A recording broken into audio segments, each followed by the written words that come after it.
Traders, FX Pip Collector here. Today is Tuesday, August 27th, and I'm going to be analyzing the pound US dollar, starting on the monthly, working my way all the way down to the 1 hour time frame for the full top-down analysis.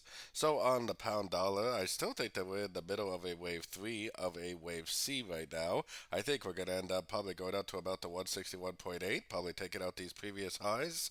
I think this is an expanding flat ABC correction. Once it does that, it probably will make a very significant move to the downside, but just this move up potentially has the potential to make maybe 6 to 8 months to the upside.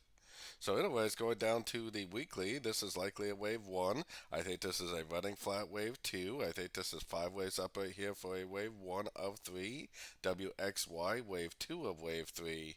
I think we are in a wave 3 right now, which there definitely will be some pretty significant pullbacks on shorter time frames, but on these higher time frames, it should continue to make higher highs, higher lows in this wave 3. Taking it down to the daily time frame. On the daily time frame, definitely no reason to think this is over. This is a very, very strong uptrend.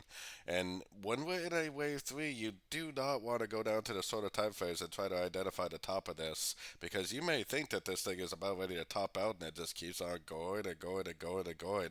Wave 3s are supposed to be the biggest, strongest wave of a trend, especially when the wave 3 is on like the weekly, monthly time frame, like I believe it is right now.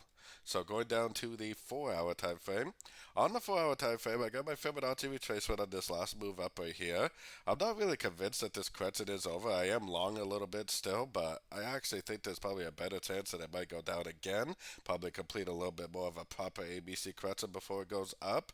But like I always say, you have to keep in mind, I think that we're in a wave 3, and if this is a wave 3, it's likely to just keep on making higher highs, higher lows. Going down to the 1 hour time frame is where we need to zoom back in a little bit. I have my Fibonacci retracement on this push down right here, because I think there's a good chance that this is actually a wave A and that we're actually in a wave B right now. I think it's going to bounce off one of these black Fibonacci levels, ending at wave B, and then probably heading back down for a wave C. The wave C will likely go down to one of these lower red Fibonacci levels before it ends an ABC correction and continues the uptrend. Now, I personally would be very, very, very cautious about trying to sort this wave B for the wave C, because oftentimes what you think is going to go down for a wave C will actually just make a little push down and just keep on going up, especially when you're in a wave 3 on the very high time frames. So don't forget to join my free Discord channel, which is linked over here in the corner, and as always, thank you and happy trading.